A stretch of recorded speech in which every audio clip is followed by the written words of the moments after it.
Oh, Chichonia. Oh, Chichonia. Oh, easy there, Knox. Oh, bring it up there. Be careful there. You're listening to, it's right on the tip of my tongue. The news in brief. No, that's another show. You're listening to, a salute to the world's, the sports? No. Silly. No, this is the, Fay Henley? No. Oh, shucks. Done. It's too late. Bring it up, Dave.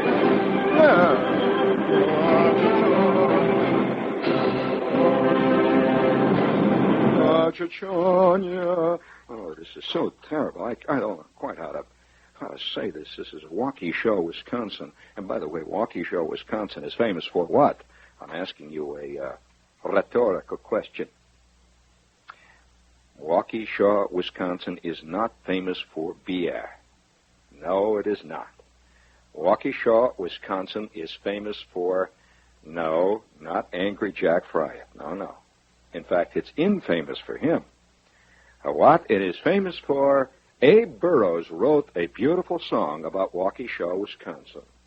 Oh, Waukesha, Wisconsin, how we love you. You have a beautiful natural bridge, Waukesha, Wisconsin. They're famous for their natural bridge, which is much nicer than the unnatural bridges that New York has. And, there's a lot of unnatural things in New York. I don't want to name any names, but, Daddy, would you please add that? No, the little 10-incher there, just bring it in there, sneak it in there.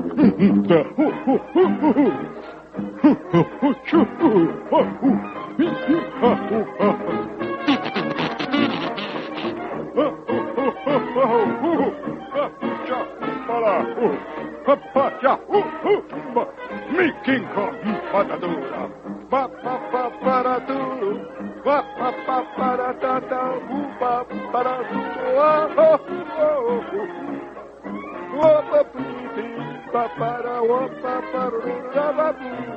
oh, Waukesha, natural bridge. Let's go all together now. Raise that beat.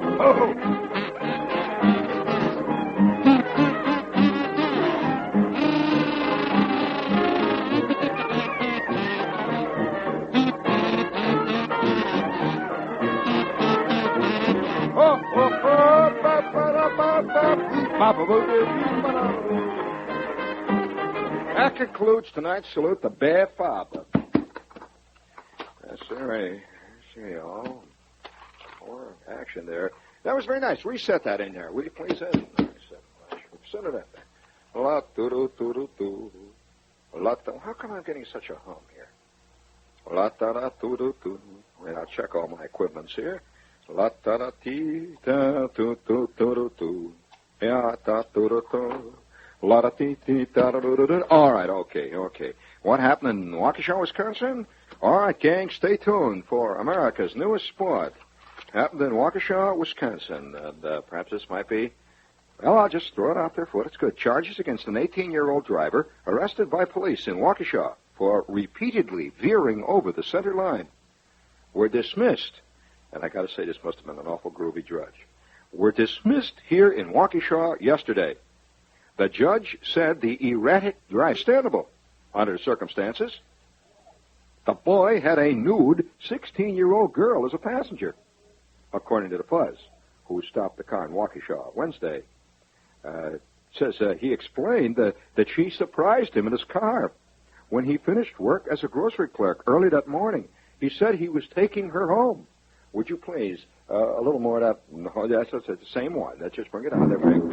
Oh, Waukesha, you swing all over the center line.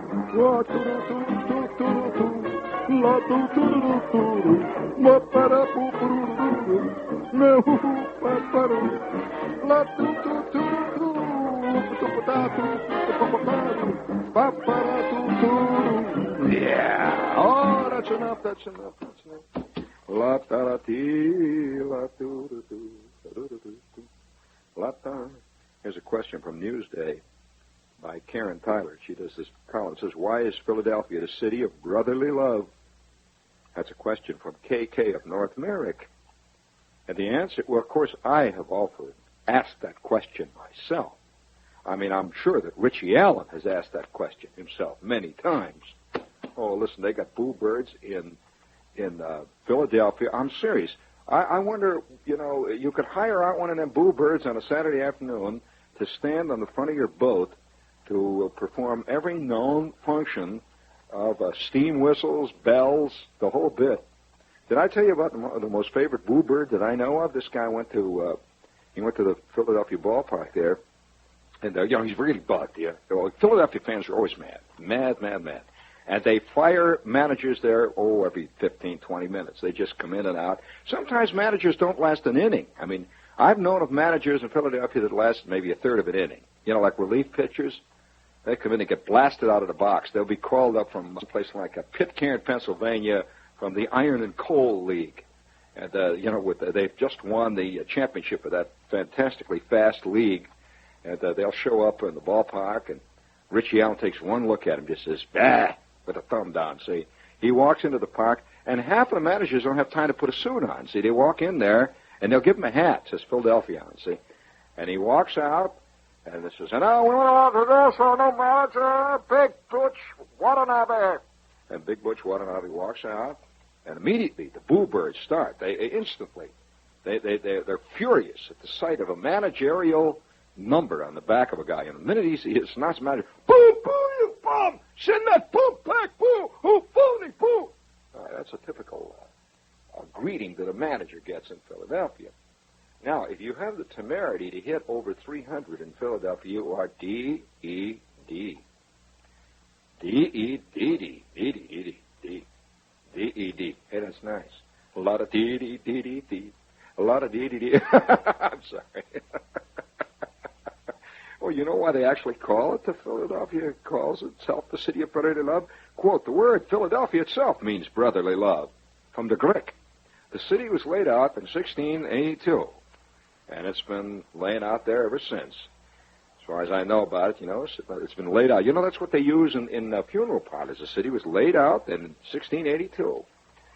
And, it's very apropos there, and was given a name considered appropriate for the capital of the province, founded as a, quote, holy experiment, I wonder if it worked out, by William Penn, who in 1667 had been converted to the belief of the Society of Friends, then a persecuted sect in England. Penn wanted to establish a new colony to show that men could live together in peace and freedom regardless of their beliefs. Poor old Penn. Well, that idle dream has continued to harass mankind. I wish I was one of these deep, rich, sort of oleaginous voiced announcers. Have you ever, when you listen to some of these announcers, you have a feeling that they come in tubes, and they take them in the studio and they just squeeze it out rich, deep down, delicious, deep, barumbo, kambala, deep, rich, rewarding flavor. Oh, they always do. Then there's another announcer, the one that really bugs me. He's the one that always goes, he's got this little high voice. He comes on all the time. For those of you who really want, you heard that one? Oh, my. Oh, my. Yeah, this is WOR in New York. He comes out. You've heard that guy? He is on every third spot. And then on every second spot is this guy that comes on, deep, rich, delicious. He's the one that says, Johnson & Johnson removes the dirt. Dirt. Remember how dirt. Johnson & Johnson. Bum, ba-dum, bum. Quack, quack. Well, I guess you got to work it out as best you can. Quack, quack. I'm just practicing. Quack, quack. Just working. Oh, by the way, I got a great letter here today, which I must repeat to you. It's on Friday night. Brack. So Friday night, we figure everybody's got something important on. So Friday night, I got a letter from a guy. Actually, it was from, he says, Shep, he says, what is this? Did you know that Shepard appeared on the WCBS TV News at 6 p.m. Friday, the 26th of September, 1969? Of course, that was a big day there, I guess. It says, you were telling us the truth when you told us about your seats at that historic Met game. For in Part 5 of the WS series, look who's number one. Who do you think was shown in full frame but old Shep in full color, right in that first row box? And there you were, hands cupped over your mouth, yelling something at someone out on the field. It says the camera zoomed right in on your face. And then the guy goes on to ask, he says, Shepard, what kind of a fan are you? You were not even waving at the camera. What kind of a Met fan cuckoo are you? You did not even have a sign saying, goodbye, Leo. What kind of a... Oh, that's fame, friends.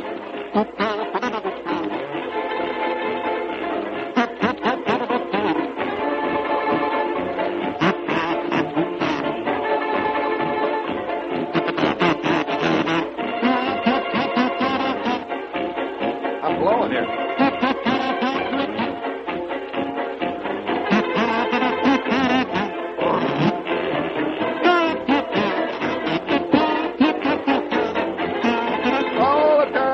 That's enough there, Ed.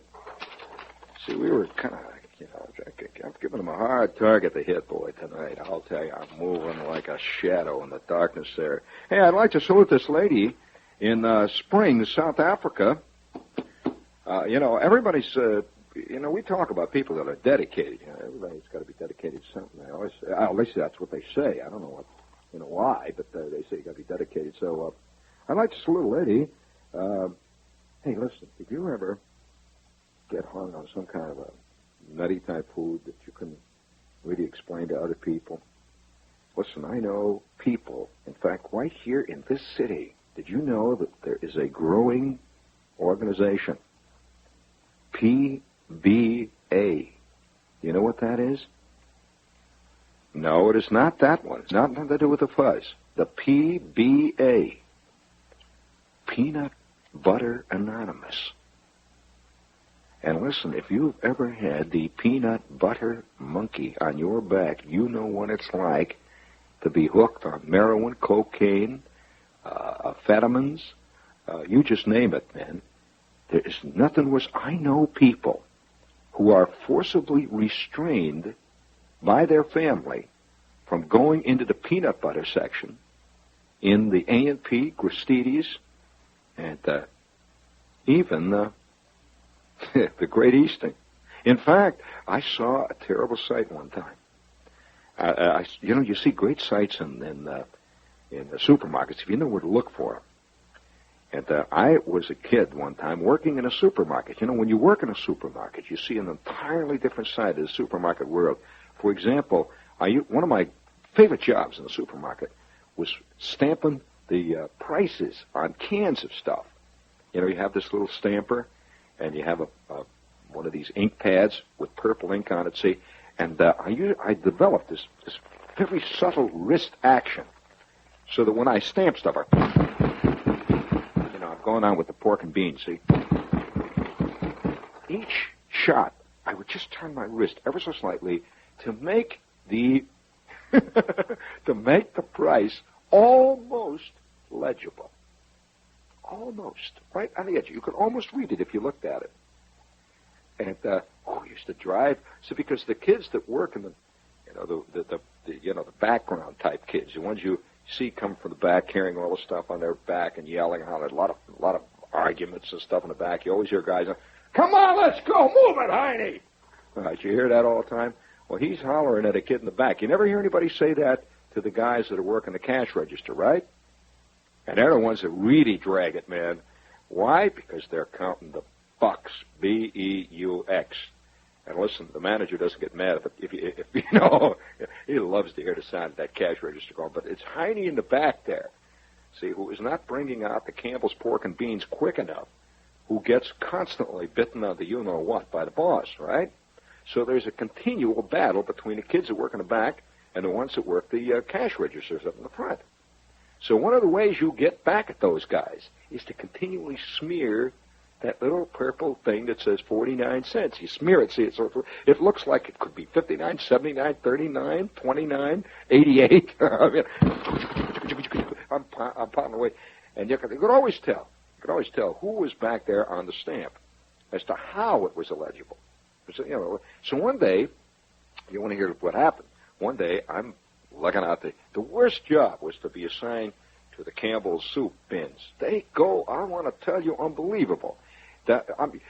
While you're putting the stuff in, they're pulling it out. They're just pulling it right out of your hands. Boy, would I love to have stock at a Campbell Soup Company, I'll tell you.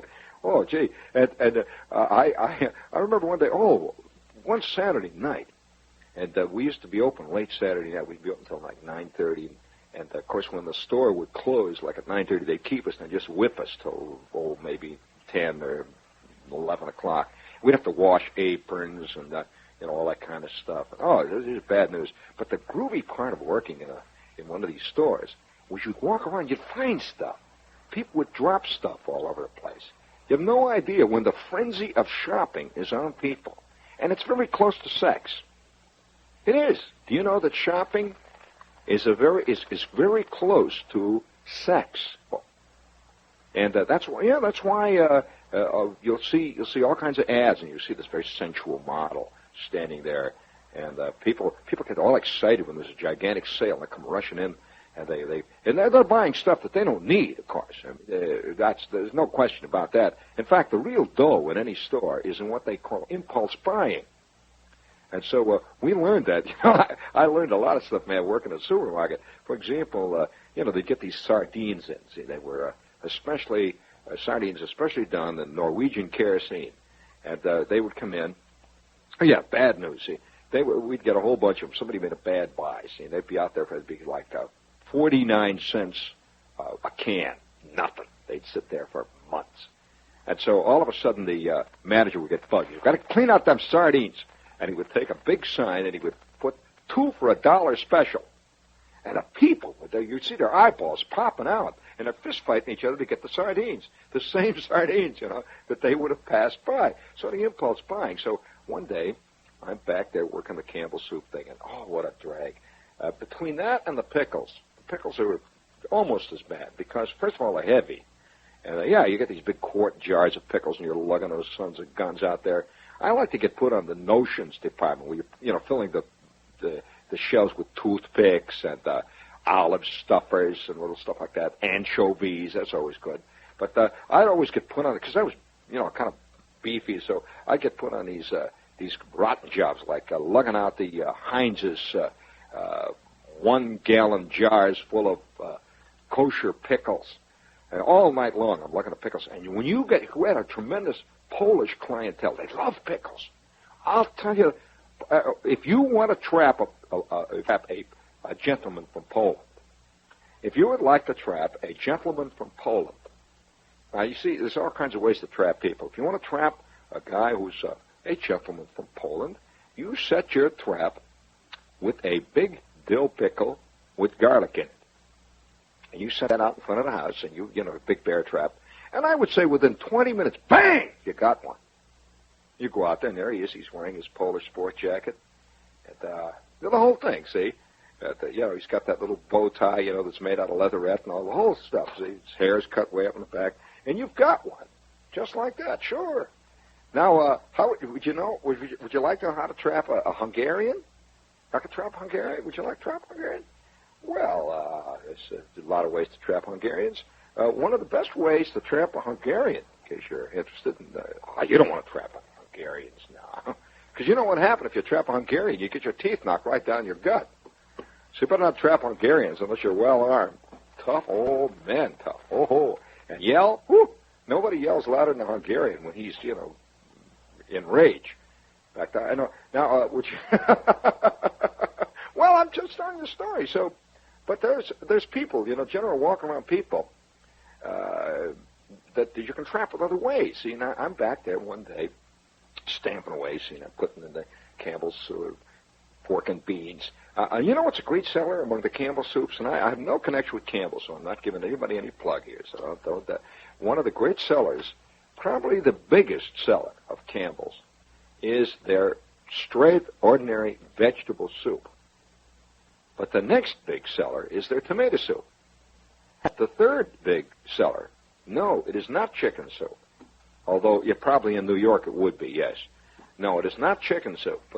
The biggest seller that they had out there, where I was, is in the Midwest, where it was it was the bean and bacon. Fantastic. That used to sell, boy, I'll tell you that, and you'd see these guys around there, and of course when the guy gets a bean and bacon sandwich, you ever have a bean sandwich? It did. Oh, of course, you try that. Try that sometime.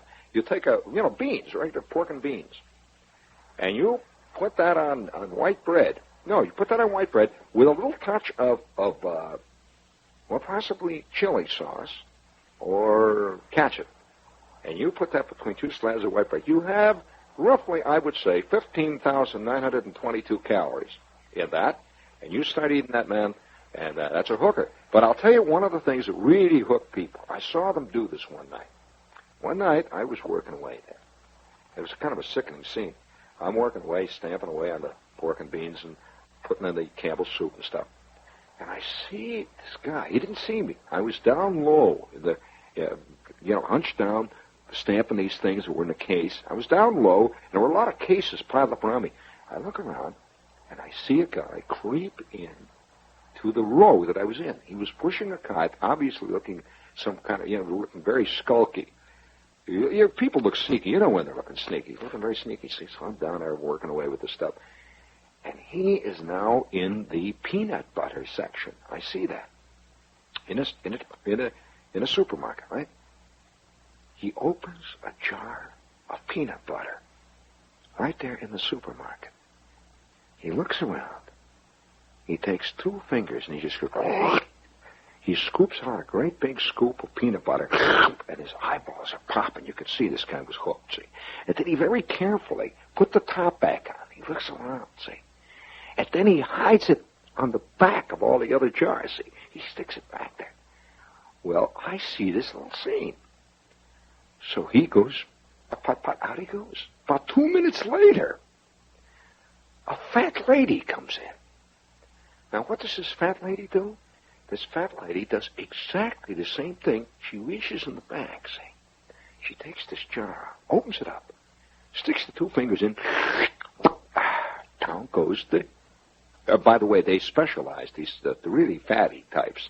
They love the chunk-style peanut butter because it fights back. See, you like to have it fight back. So it's a big thing full of chunk-style peanut butter. So I began to watch this. It never, up to that moment, it never hit me that people sneak into supermarkets to scoff. They don't buy stuff. They just walk around and eat stuff. Well, then I began to notice this. Have you ever gone into the cookie department and somehow you see a box of cookies that are open, you see it, some of them spill? Do you think that opened by mistake? Do you think somebody just threw that up there and the bag ripped? Somebody working the store? Forget it. What people do is sneak around, and they open these things, and they take out a couple of cookies when nobody's looking, and the next thing you know, the next guy comes along, he takes out a couple of cookies, and, they lose 8 or 9 packages of cookies a day like that. They just keep cleaning it out, putting another one in there, and, of course, they raise the price, and that's the end of it. Now, what else do they take? Well, go in the candy department. You'll find there's more candy scoffing done than you ever believe. And one day, I really got bugged because I got taken in by it. Oh, I got bugged. I bought, I wanted some of these little crackers, Cheez-It type crackers, these little Ritz-type cheese crackers, little square ones. Well, I bought a box of cheese crackers, opened it up, and some son of a gun had beaten me to my own crackers. It was about a half a box of crackers I bought. The top, it looked great. It was, it was sealed. And inside, somebody had just torn the top off, and he'd reached in, grabbed about 5 handfuls of crackers, and forget it, Phil. So, and as a kid, I began to see all these little things going on. And people eat pickles. They'll fruit. They'll come in. They'll just grab an apple and walk around. Now, what you'll see hippies doing a lot. You see hippies doing this a lot of times down in the village.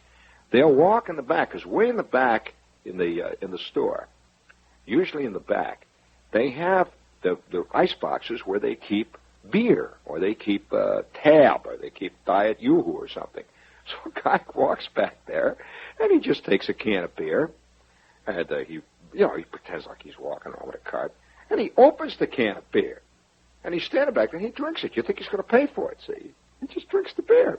And he goes wandering away in and out of various counters, and all of a sudden, he puts the can of beer, that's it. He's had a half a can of beer, or maybe a whole can of beer, and then he just quietly disappears around the other side, and he's gone. You ever seen this done? Oh, Oh, listen, I don't know why I'm doing this on the air. I mean, just think of the terrible ideas I'm giving everybody. Did you hear the sad story about this in New Orleans? Henry Swanson Jr., 32 years old, has been trying to stop smoking for a year. He has to spend most of his time with 3 baboons who are as crazy over smoking cigarettes as eating bananas. And he's trying to bust a habit. Mr. Swanson is a caretaker for the animals who are part of a Louisiana State University School of Medicine research on the effects of smoking on hardening of the arteries. He has been smoking, old Henry, since he was 12. He says, quote, mostly lack of willpower keeps him puffing, but lighting up 4 packs a day for the big old baboons put a strain on anybody. But listen to this groovy one. The heaviest baboon smoker is 007. Who got started when, in the interest of science, he was rewarded with a banana every time he took a drag on a cigarette, held at the edge of his cage. Then he started to dig it. He gave up bananas. And then the other 2 baboons started smoking, too, probably to keep up with 007. And now the 3 are permanent residents of a smoke-filled room at the school. For 007, it is 3 packs a day. The others smoke 2.5 apiece. They sit around and puff these cigarettes, you know. They prefer filters, I understand. And a couple of female types have been raising Cain. They want these Virginia Slims, you know. They've been seeing it on TV. And oh, sure. Well, listen, that doesn't surprise me. Did I ever tell you about Sandy? I never told you the story about Sandy. One of the really most frustrating moments of my life. In fact, it continued week after week. Was with an Airedale, big old Airedale named Sandy. Great big son of a gun. You know, Airedales are ridiculous dogs anyway. They're completely no sense to an Airedale. And first of all, they're not cute. And and they've got a sort of a dumb personality. See, the Airedale is among the world's dumbest animals. Next to a thoroughbred horse or a turtle stands the Airedale, and they're poorly coordinated. You ever see an Airedale try to run? You ever notice that they keep falling over, and that they've got that very funny fur? I mean, their fur is like made out of Brillo pads or something. See, so they're very bucked all the time, these Airedales, and they're kind of dumb looking. Their eyeballs sort of wander in 2 directions, and they got big long feet and all that. And so when I was a kid, I had this paper out. Now I learned more about life from my. If you don't mind, I'll call it route tonight, because they're hearing this clearly in Staten Island. If I call it paper route, then I'd never get a vote. And so, nevertheless, I had this paper route, Rudy Root, Zoot, route. And I used to go around every day. It was a night and morning. I'd leave at 5:15 in the morning, and I'd throw the papers up on the porch. I'd ride my bike around. And then at night, at 5 o'clock, I'd go out with the evening papers. And I'd run these papers up on the porch. And this was all, you know, day after day, week after week. It was like on a giant treadmill. And then one day, old George down at the paper place, he was the commissar of papers. George was in charge of this little place. And old Big George one day says, he's going to give me a brand new route. And it's going to be a commercial route. He says, you know, kid, you've been doing great, and we're putting on your commercial route now. He says, you're going right downtown. You're going to deliver the papers right in all in the commercial places. So this is a big break, see. So the next thing you know, I've learned this new paper route. I was no longer delivering to regular houses. I was delivering papers to places like the Idle Hour Pool Hall. Yeah, that's actually what it was called, the Idle Hour Pool Hall. And it was a bookie joint. And I used to go in every day in the bookie joint, and boy, did they wait for their papers. Anxious, I'll tell you. You never saw more paper readers than that crowd. And we used to carry special papers for them. Very dull. I was only about 10 or 12, and I found these very dull because these papers were full of nothing but numbers. And, I didn't know what they meant, what this was all about. These guys sitting there waiting, and they were always wearing these big hats and sitting around in this place, and they had about 5,000 phones, and it was called the pool hall, and I'd go in there, and I'd give them the paper. And I'd get, and they'd give me these great tips. I'd go in there. Oh, yeah, and nobody tips like a bookie. And that's right, and for good reason. And I would go into this place, and I'd give them their papers. Now, I made sure, see, they got their paper first, because these guys always... Well, I started to deliver papers at this place called the Golden Eagle Tavern. And they had a big golden eagle, of course, in the window. and it was a sort of a Polish, Hungarian type tavern. Now, those are very special taverns. If you don't know anything about the Polish, Hungarian type tavern, they have things in them that they do not have at the Four Seasons, places like Twitch Shore. For example, on the bar, they always have this great big jar, and this jar is filled with peppers. And they're all floating around in this juice. And, they look real good, see, and they take off the top once in a while. You see one of these guys ladling some of these peppers out, and you'd smell that fantastic aroma would just drift out, and, boy, it really make you hungry. You'd smell it. And they also had another jar that was filled with hard-boiled eggs. Somehow these guys would like to eat the hard-boiled eggs and eat the peppers and drink beer at the same time, which they would then follow what they called, in those places, see, they believe it or not, bourbon is a chaser. It's not a beer chaser. It is a bourbon chaser. So the guy would walk in there, and they give him a big schooner of this ripe green beer. This beer, beer was about maybe 8 or 9 days old. The ripe green. They loved this green beer, and they would take a plate of peppers. The guy would have about a half dozen of these hard-boiled eggs, and he'd crack them. So you'd see all these guys named, guys sitting around named Stosh and Yannick and names like that, yeah. Anthony, they always have names, great names. So here's old Stosh sitting there, see, at the Ellis and Stosh and at the Geza, they're our names. So Stosh is sitting there all the time. He has a big handful of hard-boiled eggs, and he's got them all cracked. And they put salt and pepper on hard-boiled eggs. And here is the progression. This is exactly the way, if you go into a Polish joint and you want to eat hard-boiled eggs and peppers, you want to look like a native, see. You take one of the peppers, and you better hold it with asbestos gloves, because these peppers, friend, I mean, they will burn a hole through ordinary glass. They had to use special Pyrex, you see, boiled. Never saw any peppers like this. So he takes the pepper, see, red-hot pepper, and they're dripping with this juice, and he tilts his face upward. He looks up like that, see, and he goes, down goes the pepper. The smoke comes out of his ears. Then he takes the hard-boiled egg. He pops the hard-boiled egg. He chomps down on the hard-boiled egg. Then he takes the beer. See, all of this is in the mouth at the same time. He's got the hard-boiled egg. He's got the pepper. Then he goes, he chug-a-lugs the beer, about 5 big slugs of beer. Now the beer is going down the pipe, say. Then he takes the bourbon, and he just goes, pow. There you got it. There is the progression. Pepper, hard-boiled egg, beer, and bourbon neat. They don't put ice. Now, come on. Talk later. They don't put any lemon, no ice, nothing. The bourbon goes down neat. Well, then Stosh, you see, when all of this hits his gut, it all goes down at once. This gigantic load of molten lava, see, it hits down there, and he sits there for a minute. He goes, he shudders a little bit. And then, of course, the pepper reacts with the egg. The egg and the pepper combined react with the beer.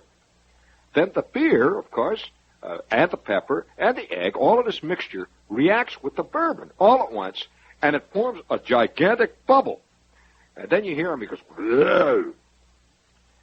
And then he's ready to start all over. Now, the only thing you got to be careful of when this is being done, do not any open flames near Stosh.